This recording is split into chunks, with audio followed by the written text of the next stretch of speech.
Bismillahirrahmanirrahim. Assalamualaikum warahmatullahi wabarakatuh. Alhamdulillah wassalatu wassalamu ala Rasulillah, amma ba'du. Puji syukur kepada Allah Subhanahu wa taala atas limpahan nikmat serta karunia-Nya kepada kita sehingga kita pada kesempatan kali ini sama-sama bertolabul ilmi. Salawat dan salam kita hadiahkan kepada baginda Nabi Muhammad sallallahu alaihi wasallam.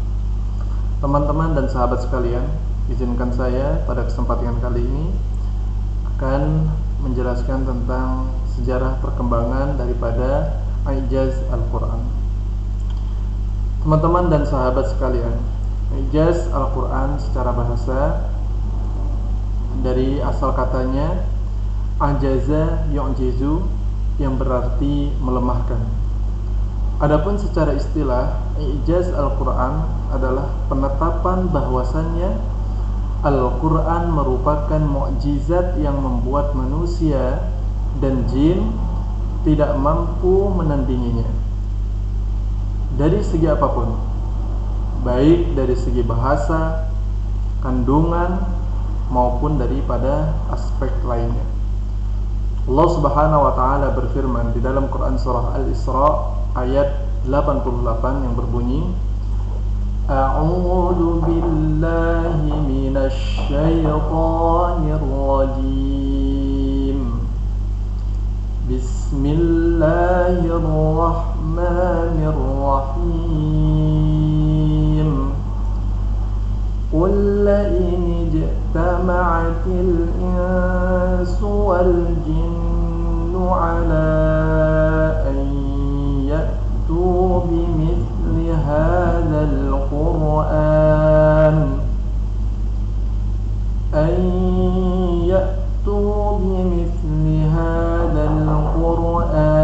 la ya'tuna bimithlihi walau kana ba'duhum li ba'din zahira. Yang artinya, katakanlah, sesungguhnya jin dan manusia, jika manusia dan jin berkumpul untuk membuat yang serupa dengan Al-Quran ini, tentu mereka tidak akan dapat membuat yang serupa dengannya, sekalipun mereka saling membantu satu dengan yang lainnya. Sahabat dan teman-teman sekalian, dari ayat tersebut jelaslah bahwasannya Al-Quran adalah benar-benar produk daripada Allah Subhanahu wa taala, dan ia menjadi mukjizat yang diberikan oleh Allah Subhanahu wa taala kepada baginda Nabi Muhammad sallallahu alaihi wasallam sebagai suatu kitab petunjuk atau pedoman kehidupan bagi seluruh alam, terutama bagi manusia. Teman-teman dan sahabat sekalian, I'jaz Al-Quran memerangi berapa fase. Yang pertama yaitu fase pada zaman baginda Rasulullah sallallahu alaihi wasallam. Pada masa Nabi Muhammad sallallahu alaihi wasallam, pembahasan I'jaz Al-Quran belum tersusun secara teoritis. Namun, secara realitas kemukjizatan Al-Quran sudah dirasakan langsung oleh masyarakat Arab pada waktu itu, di mana pada saat itu bangsa Arab dikenal sangat unggul dalam sastra dan retorika.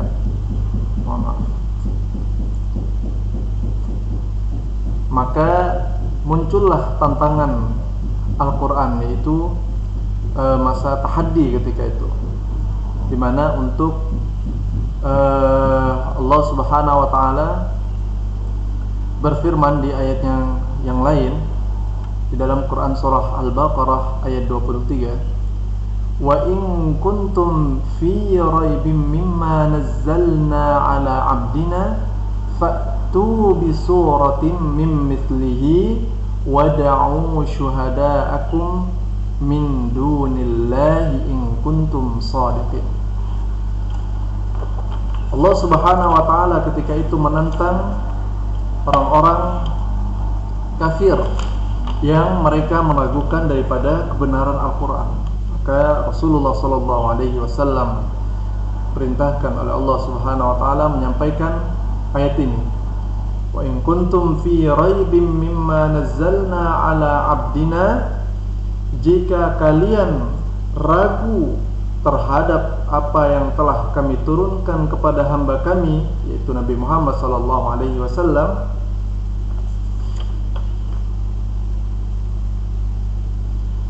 fa'tu bi suratin min mislih, maka buatlah satu ayat yang semisal daripada Al-Quran itu. Wada'u syuhada'akum min dunillahi in kuntum shadiqin. Bahkan Allah Subhanahu wa taala memerintahkan wada'u syuhada'akum min dunillahi in kuntum shadiqin. Panggillah, ajaklah orang-orang yang menurut kamu pintar dalam penyusunan Al-Quran ini atau semisalnya. Panggillah penolong-penolong kalian itu min dunillah, daripada selain Allah Subhanahu wa taala, in kuntum shadiqin, jika kalian orang-orang yang benar. Ini sebuah tantangan dan menjadi bukti nyata bahwasannya Al-Quran berada di luar kemampuan manusia.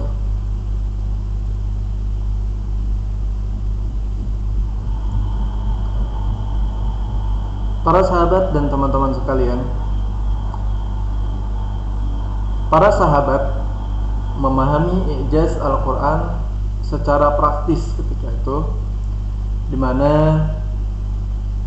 para sahabat melihat daripada keindahan susunan kalimat daripada Al-Quran, atau bahasa lainnya balaghah.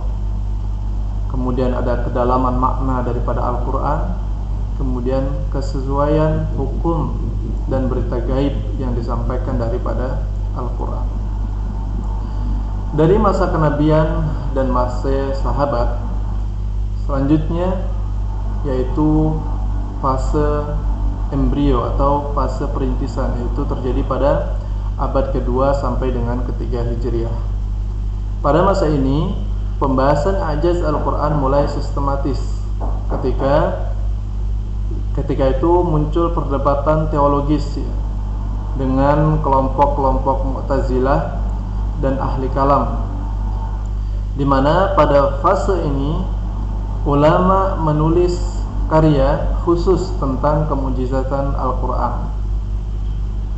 Tokoh penting pada masa ini yaitu dikenal dengan yang bernama Al-Jahiz, yang wafat pada tahun 255 Hijriah.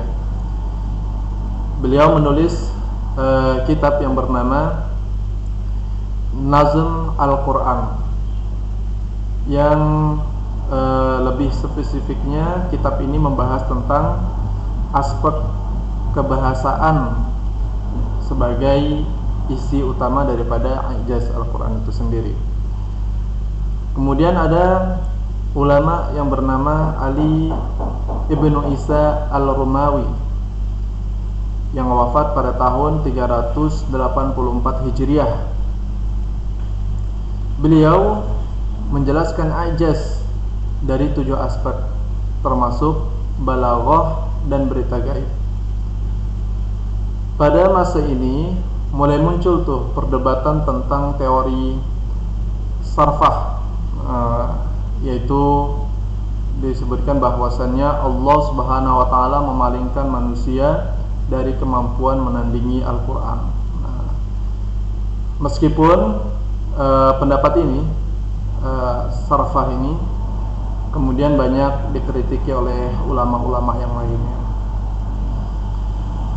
Kemudian fase berikutnya yaitu fase kematangan atau fase kodifikasi, terjadi pada abad ke-4 sampai dengan abad ke-5 Hijriah.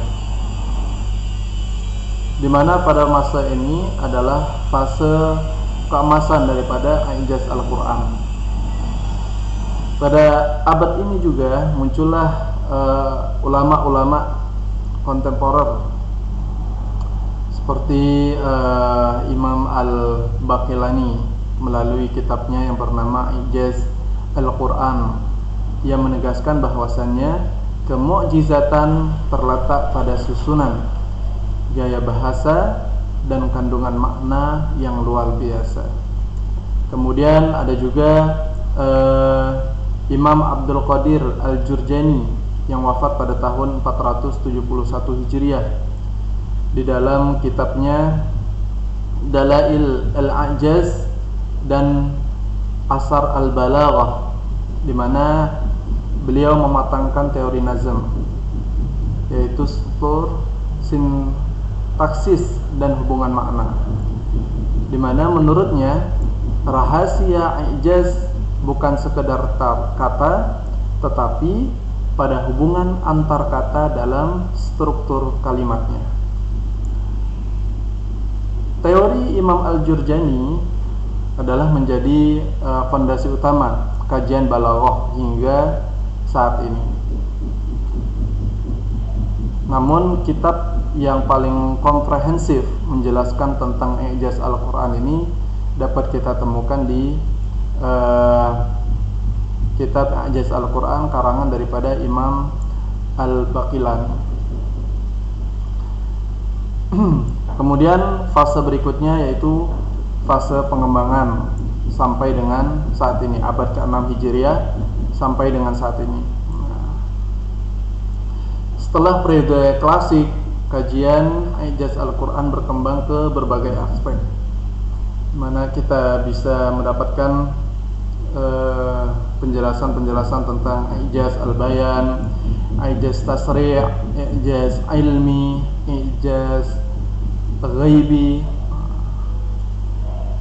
di mana tokoh-tokoh penting daripada ijaz Al-Quran pada masa abad ke-6 Hijriah sampai dengan saat ini ada Imam Fakhr ad-Din Ar-Razi dalam kitabnya Mafatih Al-Ghaib. Terus ada Imam Al-Zarkasi dalam kitabnya Al-Burhan fi Ulumil Quran, di mana mereka membahas ijaz sebagai bagian daripada ulumul Quran secara lebih komprehensif. Kesimpulannya, sejarah ijaz Al-Quran dapat diringkas dalam 4 tahapan. Yang pertama yaitu tahapan realita atau mukjizat, yaitu pada masa baginda Rasulullah SAW. Kemudian tahap perintisan atau fase embrio, fase teori, yaitu terjadi pada abad ke-3 sampai dengan abad ke-4 Hijriah. Kemudian tahap kematangan bahasa atau balaghah pada abad ke-4 sampai dengan 5 Hijriah. Kemudian fase berikutnya yaitu fase pengembangan dan multidisipliner daripada ilmu ijaz Al-Quran sampai dengan saat ini.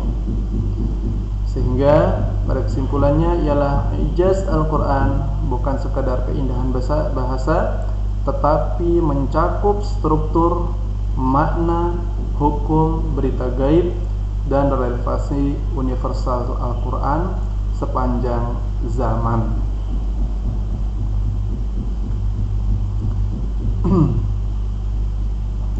Referensi yang kami ambil dari penjelasan di atas ialah pertama dari kitab Ijaz Al-Quran karangan Imam Al-Baqillani, dan yang kedua dari kitab Mabahis fi Ulumil Quran karangan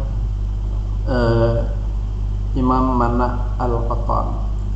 Demikian secara ringkas kami jelaskan tentang perkembangan sejarah Ijaz Al-Quran.